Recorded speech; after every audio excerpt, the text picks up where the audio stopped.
అమరావతికి outer ring road అటండి. ఈరోజు ఈనాడు మెయిన్‌లో బ్యానర్ ఐటమ్. అమరావతికి ఔటర్ రింగ్ రోడ్ వేస్తున్నాం త్వరలోనే. 189 ఎకరాల్లో ఈ ఔటర్ రింగ్ రోడ్డుకి కావాల్సినటువంటి ఏవైతే ఉందో ఆ స్థలాలు, ఆ పొలాలు కావచ్చు, ఇతరత్ర ఆ 189 ఎకరాలు వీళ్ళకి అవసరం. దీనికి కావాల్సినటువంటి ల్యాండ్ మొత్తం వీళ్ళు తీసుకొని ఆ సర్వే అప్పుడే స్టార్ట్ చేశారు. అంటే యాక్చువల్లీ ఇది కొత్తగా వచ్చిన ప్రపోజల్ అయితే కాదు.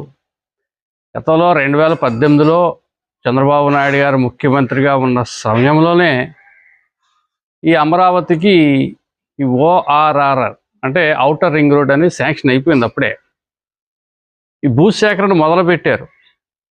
ఆ వర్క్ ప్రాసెస్లో ఉంది. ఈలోగా మన గురుగారు జగన్మోహన్ రెడ్డి గారు ముఖ్యమంత్రి అయ్యారు. అయిన తర్వాత ఈయన